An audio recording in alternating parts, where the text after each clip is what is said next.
अस्सलामुअलैकुम दोस्तों, आज की वीडियो में हम डिटेल से बात करेंगे फैक्टर्स अफेक्टिंग एंजाइम्स एक्टिविटी।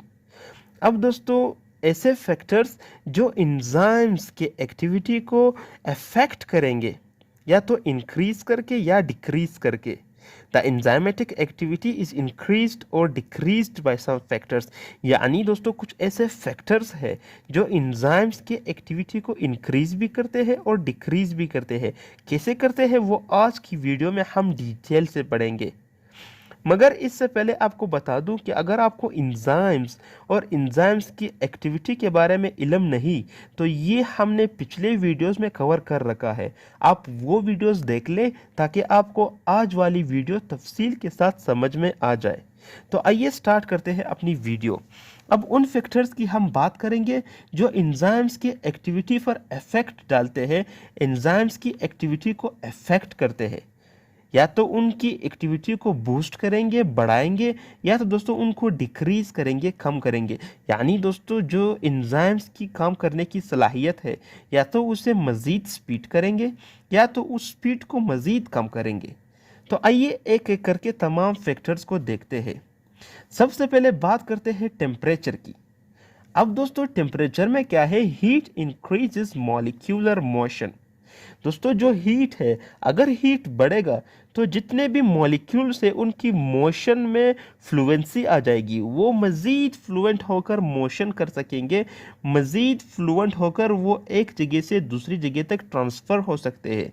तो इससे क्या फ़ायदा होगा कि जो एंजाइम्स और सबस्ट्रेट है वो आपस में इजीली अटैच हो सकते हैं। और दोस्तों, जब वो इजीली अटैच हो गए तो जाहिर सी बात है कि वो रिएक्शन को रन करेंगे। तो जितने ज़्यादा इजीली से एंजाइम्स और सबस्ट्रेट आपस में बाइंड होंगे, जितनी जल्दी एंजाइम्स और सबस्ट्रेट आपस में कनेक्ट होंगी, उतने ही रिएक्शन फास्ट होगा। मजीद देखते हैं, such as 10 centigrade doubles it. For example दोस्तों, एक एंजाइम्स रिएक्शन रन कर रहा है और जितनी स्पीड उसकी 10 सेंटीग्रेड पर है, अगर हम हीट को बढ़ाएंगे और 20 सेंटीग्रेड तक पहुंचाएंगे तो जो स्पीड 10 सेंटीग्रेड पर थी वो डबल हो जाएंगी। यानी जितनी स्पीड से एंजाइम काम कर रहे थे 10 सेंटीग्रेड पर, उसके डबल हो जाएंगी। उस जो रिएक्शन है उसकी स्पीड डबल हो जाएंगी 20 सेंटीग्रेड पर। लेकिन दोस्तों, टेम्परेचर एक खास पॉइंट तक एंजाइम्स की एक्टिविटी को बढ़ाएंगे, जिसे ऑप्टिमम टेम्परेचर कहा जाता है। अब ऑप्टिमम टेम्परेचर क्या है? ऐसा पॉइंट जिस पर आकर एंजाइम्स बहुत ज़्यादा एफिशिएंटली काम करते हैं, जिस पर आकर एंजाइम्स के काम करने की सलाहियत बहुत ज़्यादा बेहतर हो जाती है। अब अगर हम ह्यूमन की बात करें तो जो हमारे बॉडी के एंजाइम्स है वो 37 सेंटीग्रेड पर बहुत बेहतरीन काम करते हैं, और हमारी बॉडी का जो ऑप्टिमम पॉइंट है वो 37 सेंटीग्रेड है। लेकिन दोस्तों, अगर टेम्परेचर ऑप्टिमम पॉइंट से बढ़ जाए तो जो एंजाइम्स है उनकी active site Aahista Aahista fold होना शुरू होगी। तो मोस्टली जो एंजाइम्स है वो डी नेचर हो सकते हैं, क्योंकि दोस्तों जो एंजाइम्स है वो बेसिकली बाय नेचर प्रोटीन्स होते हैं, और प्रोटीन्स टेम्परेचर सेंसिटिव मॉलिक्यूल्स होते हैं। अगर टेम्परेचर बहुत ज़्यादा बढ़ेगा तो प्रोटीन्स डी नेचर हो सकते हैं, वेनिश हो सकते हैं, ख़त्म हो सकते हैं। इसलिए दोस्तों, अगर यहाँ पर ऑप्टिमम टेम्परेचर से टेम्परेचर बढ़ेगा तो जो एंजाइम्स है वो डी नेचर हो जाएंगे। After that activity will stop. और दोस्तों, जो एंजाइम्स की एक्टिविटी है वो या तो स्लो डाउन होगी या एकदम स्टॉप हो जाएगी। अब यहाँ पे आपको समझना होगा मैक्सिमम एंड मिनिमम टेम्परेचर क्या है। दोस्तों ऐसा टेम्परेचर जिस पर आकर एंजाइम्स डी नेचर हो जाए, यानी एक ऐसा टेम्परेचर जिस पर आकर एंजाइम ख़त्म हो जाए, डी नेचर हो जाए, उसे कहा जाता है मैक्सिमम टेम्परेचर। और दोस्तों, ऐसा टेम्परेचर जिस पर एंजाइम्स आकर डीएक्टिवेट हो जाते हैं। बेसिकली जब हीट बहुत कम होगी और एंजाइम्स डीएक्टिवेट हो जाते हैं तो उसे कहा जाता है मिनिमम टेम्परेचर। और जब हीट बहुत ज़्यादा होगी और एंजाइम्स डी नेचर हो जाएंगे तो उसे कहा जाता है मैक्सिमम टेम्परेचर।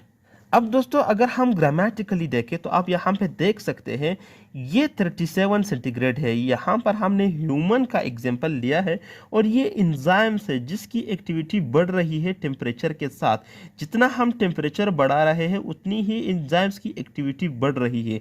लेकिन जब टेम्परेचर ऑप्टिमम पॉइंट तक पहुंच गया उसके बाद अगर टेम्परेचर बढ़ जाए तो ये डायरेक्टली क्या होंगे, गो डाउन होंगे। डायरेक्टली दोस्तों ये नीचे गिरेगा, जो एक्टिविटी का रेशो है वो डायरेक्टली नीचे गिर जाएगा और 45 तक आके ये डी नेचर हो जाते हैं। अगर हम दूसरे फैक्टर की बात करें तो दूसरा जो फैक्टर अफेक्ट करता है इंजाइम्स की एक्टिविटी को वो है pH. The pH on which enzymes work efficiently called as optimum pH. जिस तरह हमने ऑप्टिमम टेम्परेचर की बात की थी उसी तरह दोस्तों ऑप्टिमम पीएच भी है, यानी दोस्तों ऐसा पीएच जिस पर मोस्टली इंजाइम्स बेहतर काम कर सके तो उसे कहा जाता है optimum pH. Mostly they works on 6 to 8 pH, यानी दोस्तों मोस्टली जो इंजाइम्स है वो 6 से 8 तक के बीच में अपना ऑप्टिमम पीएच रखते हैं। यानी दोस्तों मोस्टली इंजाइम्स 6 से 8 पीएच के बीच ही अपनी बेहतरीन सलाहियत, अपने बेहतरीन काम करते हैं, जो कि ना बहुत ज़्यादा एसिडिक है ना ही दोस्तों बेसिक है। मोस्टली इंजाइम्स का जो ऑप्टिमम पीएच है वो तो 6 से 8 तक के बीच ही है। लेकिन दोस्तों ऐसे भी इंजाइम्स है जो बहुत ज़्यादा एसिडिक इन नेचर है और बहुत ज़्यादा बेसिक इन नेचर है, और वो बहुत ज़्यादा एसिडिक और बेसिक नेचर में ही अपने काम बखूबी सर अंजाम देते हैं। दोस्तों यहाँ पे आप ग्रामेटिकली देख सकते हैं कि ये एक पेप्सिन एंजाइम है और ये 2 पीएच पर बेहतरीन काम कर रहा है, जबकि एमाइलेज ऐसे एंजाइम की एग्जांपल है जो कि नॉर्मल रेंज पर काम करता है, और ट्रिप्सिन 8 पीएच पर काम कर रहा है और 8 पीएच बेसिकली अल्कलाइन होता है। तो दोस्तों ट्रिप्सिन इंटेस्टाइन में प्रेजेंट होते हैं। अगर हम तीसरे फैक्टर की बात करें तो एंजाइम कंसंट्रेशन। अब दोस्तों the rate of reaction increases with the increasing of enzyme concentration, यानी दोस्तों अगर टेम्परेचर और पीएच कांस्टेंट रहा तो अगर हम एंजाइम्स के कंसंट्रेशन को बढ़ाएंगे तो जो रेट ऑफ रिएक्शन है वो भी बढ़ेगा। वैसे तो दोस्तों एक एंजाइम बैक वक्त 1 लाख सब्सट्रेट के साथ रिएक्शन शो कर सकता है, लेकिन दोस्तों अगर हम एंजाइम्स की तादाद को बढ़ाएं, अगर हम एंजाइम्स की क्वांटिटी को बढ़ाएं तो क्या होगा कि जो एंजाइम्स है उन पर बोझ कम आएगा और बहुत ज़्यादा एक्टिव साइट प्रोवाइड होंगे सबस्ट्रेट के लिए, और बहुत सारे रिएक्शन बैक वक्त रन हो सकेंगे। तो इस तरह दोस्तों जो रेट ऑफ रिएक्शन है वो एंजाइम्स की क्वांटिटी की वजह से भी बढ़ता है, लेकिन अनटिल इक्विलिब्रियम, जब तक कि सबस्ट्रेट और एंजाइम्स की तादाद सेम ना हो जाए। दोस्तों एक ऐसा भी वक्त आता है जिस पर एंजाइम और सबस्ट्रेट की तादाद एक जैसी होती है, और उसके बाद हम अगर जितने भी एंजाइम्स प्रोवाइड करेंगे तो जाहिर सी बात है जब सबस्ट्रेट ही ना होगा तो एंजाइम्स फिर रिएक्ट किसके साथ करेगा। तो जो एंजाइम्स है उनकी कंसंट्रेशन बढ़ाने से रेट ऑफ रिएक्शन में फ़र्क नहीं आएगा, रेट ऑफ रिएक्शन में चेंजेस नहीं आएंगे इक्विलिब्रियम के बाद। अब दोस्तों जो चौथा फैक्टर है जो इफेक्ट करता है एंजाइम्स की एक्टिविटी को वो है सबस्ट्रेट कंसंट्रेशन, यानी दोस्तों the rate of reaction increases with the increasing of substrates. दोस्तों अगर हम सबस्ट्रेट की तादाद को बढ़ाएं, आपको याद रखना होगा कि टेम्परेचर भी कंस्टेंट हो, पीएच भी कंस्टेंट हो और एंजाइम्स की तादाद, एंजाइम्स की कंसंट्रेशन भी ज़्यादा हो। तब अगर हम सबस्ट्रेट कंसंट्रेशन बढ़ाएं यानी सबस्ट्रेट की क्वांटिटी बढ़ाए तो जो रेट ऑफ रिएक्शन है वो एकदम बढ़ जाएगा।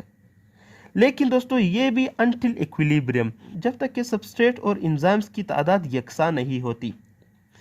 जब सबस्ट्रेट और एंजाइम्स की तादाद एक जैसे हो गई तो फिर उसके बाद सबस्ट्रेट कंसंट्रेशन भी दोस्तों रेट ऑफ रिएक्शन नहीं बढ़ा सकेगा, क्योंकि दोस्तों तमाम के तमाम जो एंजाइम्स के एक्टिव साइट है वो क्या होंगे, सेचुरेटेड होंगे और मजीद सबस्ट्रेट बाइंड होने की जगह नहीं होगी। तो फिर उसके बाद अगर आप जितने भी सबस्ट्रेट प्रोवाइड करेंगे तो रिएक्शन में कोई डिफरेंस, कोई चेंज नहीं आएगा।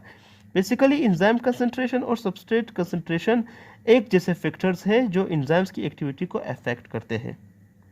इस डायग्राम से आप देख सकते हैं कि जो रिएक्शन है वो बढ़ रहा है एंजाइम्स और सबस्ट्रेट के कंसंट्रेशन से, लेकिन दोस्तों जब इनकी तादाद यकसा हो गई तो फिर उसके बाद रिएक्शन मज़ीद नहीं बढ़ेगा और रिएक्शन स्टॉप हो जाएगा।